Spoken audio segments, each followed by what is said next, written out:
You have dared to reach for something greater. Tonight, against all odds, we have grasped it. The future is in our hands.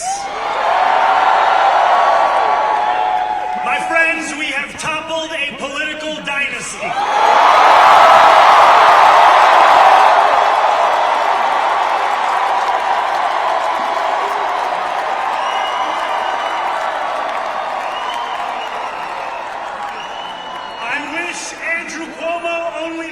In private life.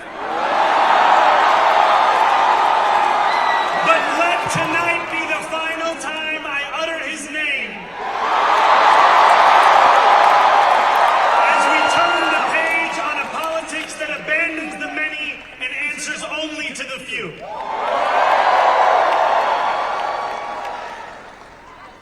New York, tonight you have delivered a mandate for change.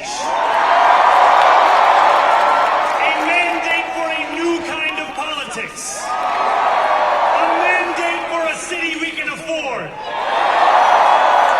And a mandate for a government that delivers exactly that. On January 1st, I will be sworn in as the mayor of New York City.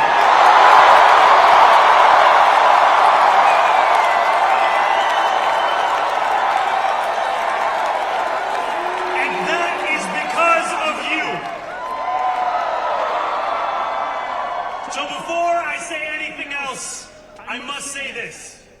Thank you. Thank you to the next generation of New Yorkers who refuse to accept that the promise of a better future was a relic of the past. You showed that when politics speaks to you without condescension, we can usher in a new era of leadership. We will fight for you because we are you. Or as we say on Steinway, Ana minkum wa ilaykum.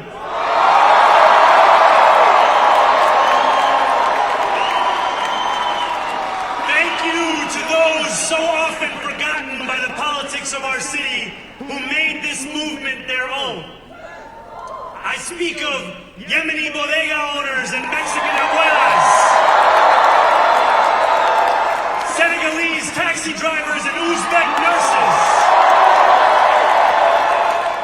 Trinidadian line cooks and Ethiopian aunties. Yes, aunties. To every New Yorker in Kensington and Midwood and Hunts Point, know this. This city is your city, and this democracy is yours too. This campaign is about people like Wesley, an 1199 organizer I met outside of Elmhurst Hospital on Thursday night.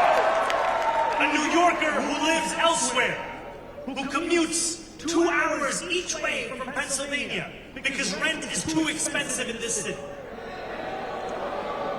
It's about people like the woman I met on the BX 33 years ago, who said to me, I used to love New York, but now it's just where I live.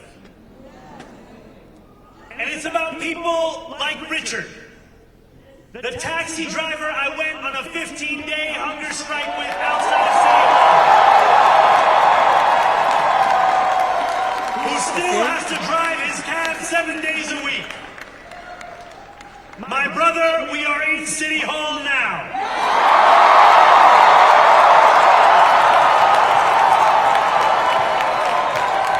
This victory is for all of them.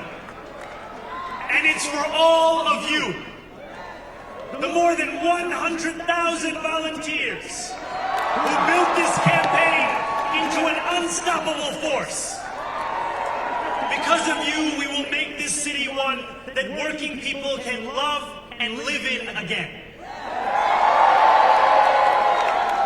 With every door knocked, every petition signature earned, and every hard-earned conversation, you eroded the cynicism that has come to define our politics. Now I know that I have asked for much from you over this last year. Time and again, you have answered my calls. But I have one final request. New York City, breathe this moment in. We have held our breath for longer than we know. We have held it in anticipation of defeat. Held it because the air has been knocked out of our lungs too many times to count. Held it because we cannot afford to exhale. Thanks to all of those who sacrificed so much, we are breathing in the air of a city that has been reborn.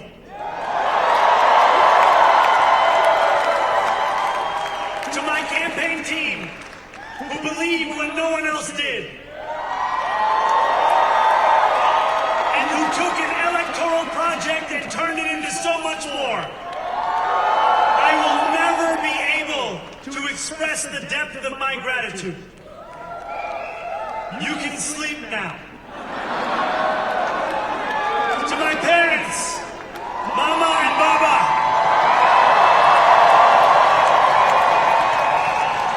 you have made me into the man I am today.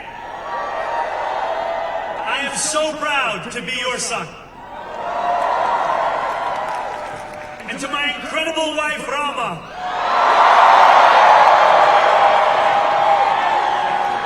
Hayati, there is no one I would rather have by my side in this moment and in every moment. To every New Yorker, whether you voted for me, for one of my opponents, or felt too disappointed by politics to vote at all, thank you for the opportunity to prove myself worthy of your trust. I will wake each morning with a singular purpose: to make this city better for you than it was the day before. There are many who thought this day would never come, who feared that we would be condemned only to a future of less, with every election consigning us simply to more of the same. And there are others who see politics today as too cruel for the flame of hope to still burn. New York, we have answered those fears. Hope is alive.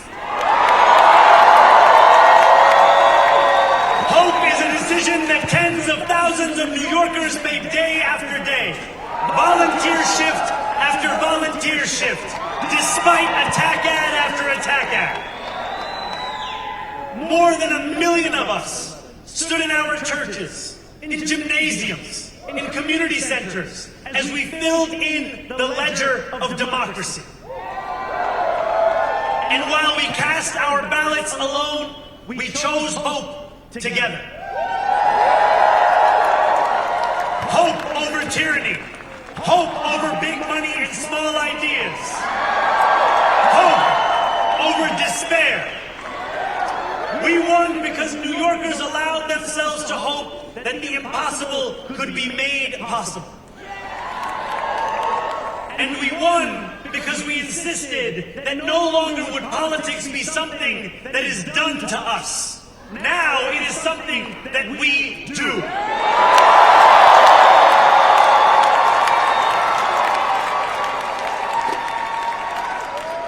Standing before you, I think of the words of Jawaharlal Nehru.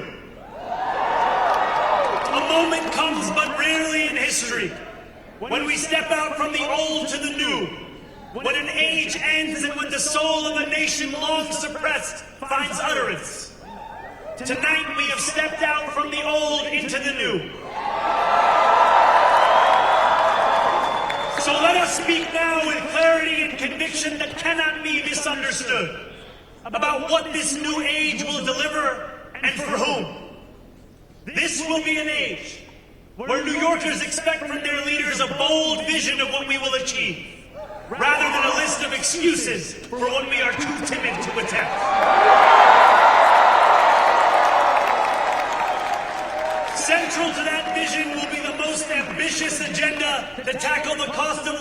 crisis that this city has seen since the days of Fiorella LaGuardia.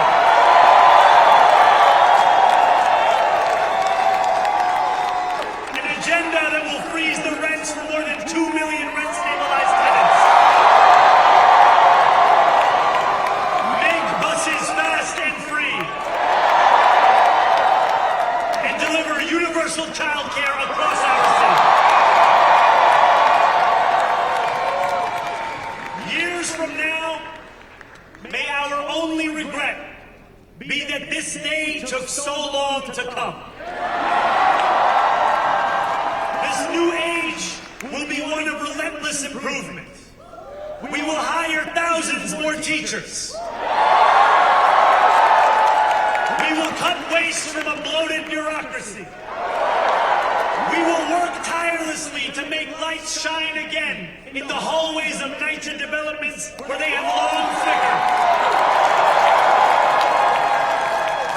Safety and justice will go hand in hand as we work with police officers to reduce crime and create a department of community safety that tackles the mental health crisis and homelessness crises head on. Excellence will become the expectation across government, not the exception. In this new age we make for ourselves, we will refuse to allow those who traffic in division and hate to pit us against one another. In this moment of political darkness, New York will be the light. Here, we believe in standing up for those we love. Whether you are an immigrant, a member of the trans community, one of the many black women that Donald Trump has fired from a federal job, a single mom still waiting for the cost of groceries to go down, or anyone else with their back against the wall, your struggle is ours too. And we will build a city hall that stands steadfast alongside Jewish New Yorkers and does not waver in the fight against the scourge of anti-Semitism. Where the more than 1 million Muslims know that they belong. Not just in the 5 boroughs of this city, but in the halls of power. No more will New York be a city where you can traffic in Islamophobia and win an election.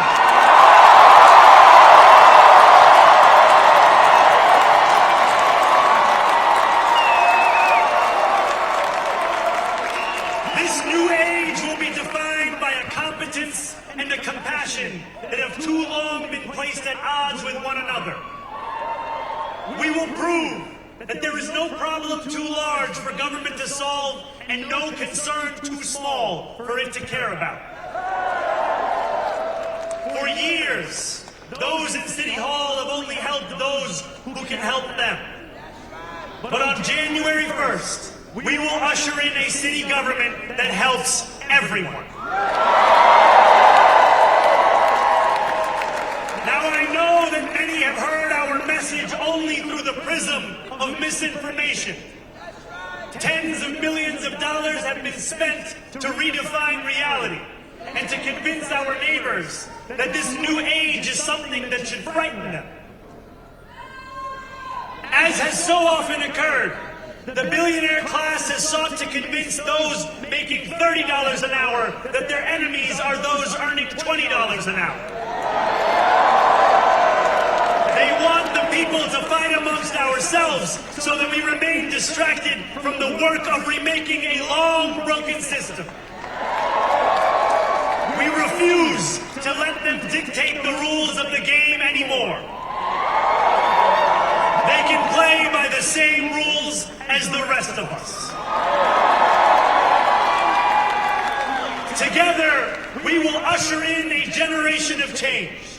And if we embrace this brave new course, rather than fleeing from it, we can respond to oligarchy and authoritarianism with the strength, it fears not the appeasement it craves.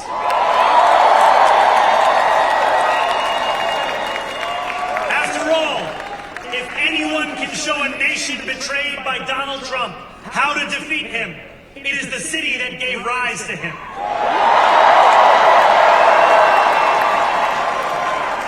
And if there is any way to terrify a despot, it is by dismantling the very conditions that allowed him to accumulate power. This is not only how we stop Trump, it's how we stop the next one. So Donald Trump, since I know you're watching, I have 4 words for you. Turn the volume up.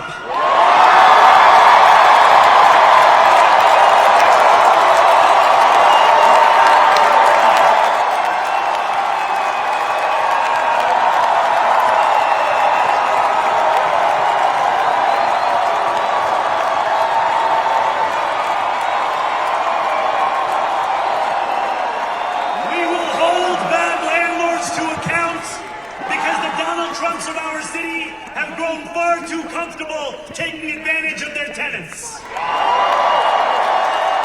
We will put an end to the culture of corruption that has allowed billionaires like Trump to evade taxation and exploit tax breaks.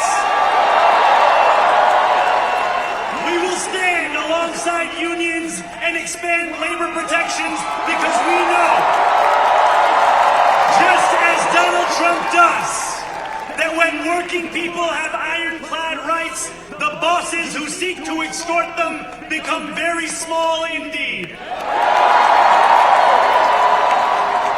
New York will remain a city of immigrants, a city built by immigrants, powered by immigrants, and as of tonight, led by an immigrant.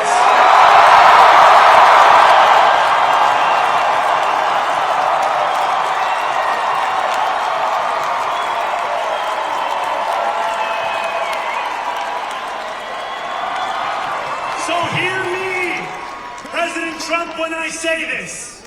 To get to any of us, you will have to get through all of us.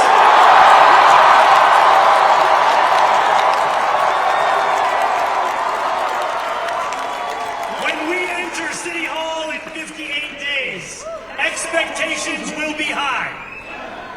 We will meet them. A great New Yorker once said that while you campaign in poetry, you govern in prose. If that must be true, let the prose we write still rhyme and let us build a shining city for all.